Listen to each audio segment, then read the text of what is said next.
everybody, and welcome to today's Sunday sermon, which is on the feast of Saints Peter and Paul. Paul is celebrated always on the 29th of June.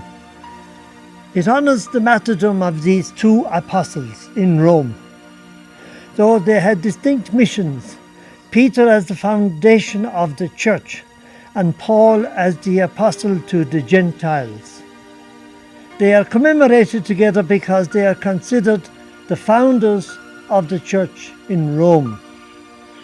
Saints Peter and St. Paul had two separate lives and were not always together.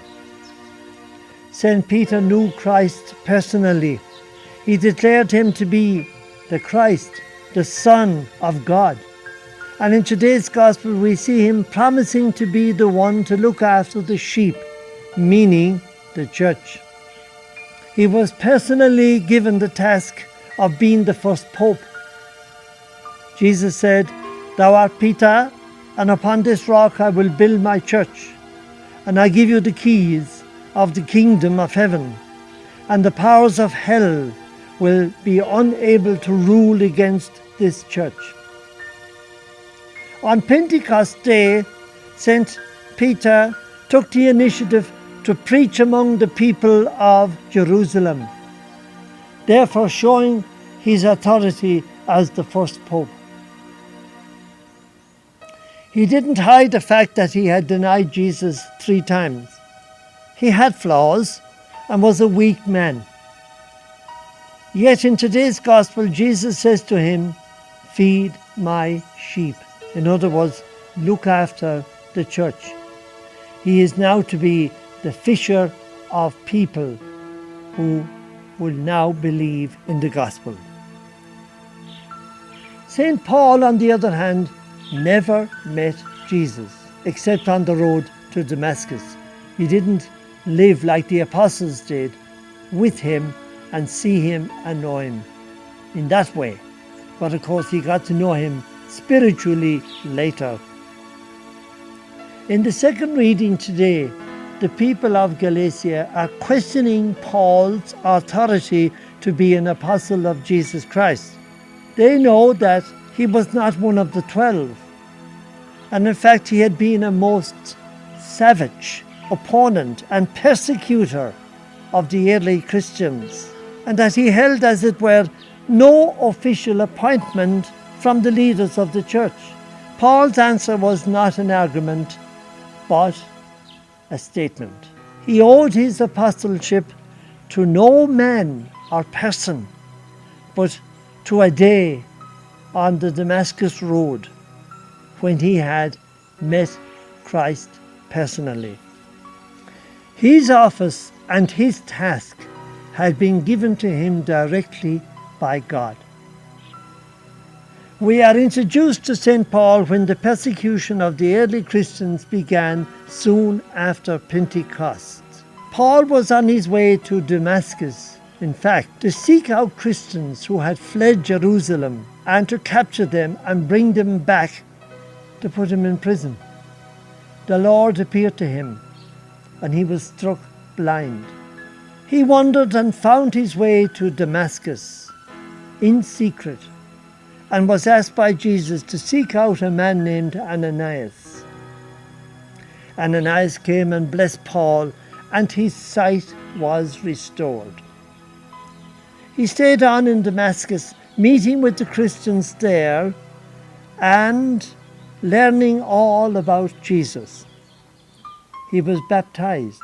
Then he began his journeys, and his task was to move out of Palestine and to go to other countries such as Cyprus and Syria, preaching the gospel of Jesus Christ.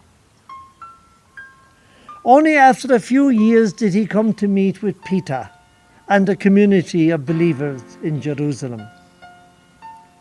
After a lot of debates and disagreements and soul-searching, the early church in Jerusalem agreed that Paul continue his missionary journeys, preaching the gospel to the Gentiles. That means people who are not of Jewish origin, but not demanding that they should be circumcised first.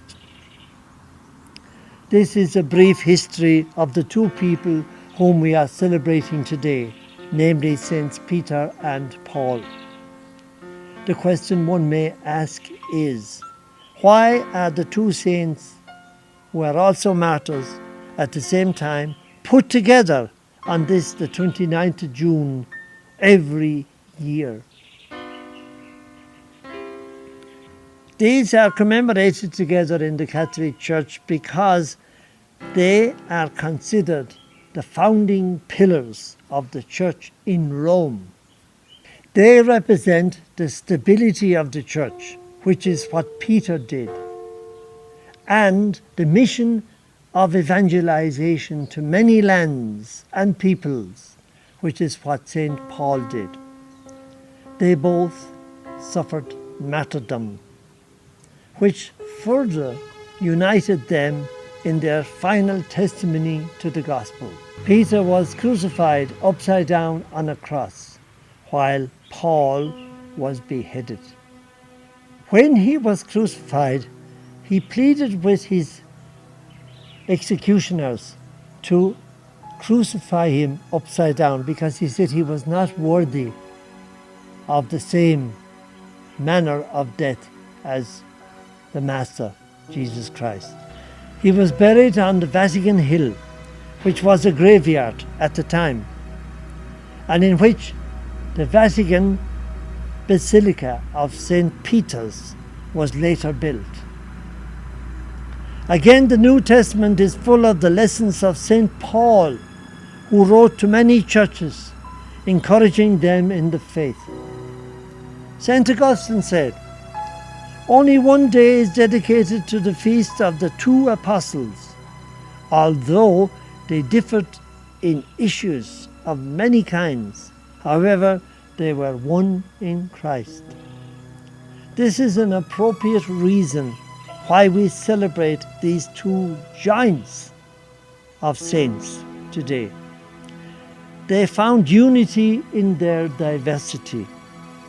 They were of similar mission, which is to proclaim Christ to the world.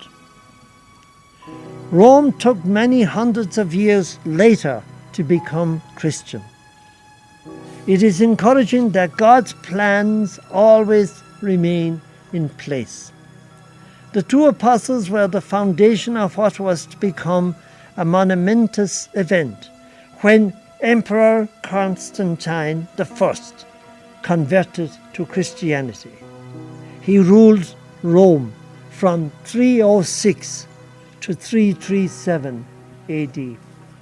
Saints Peter and Paul are like contemporary brothers. They died for the faith.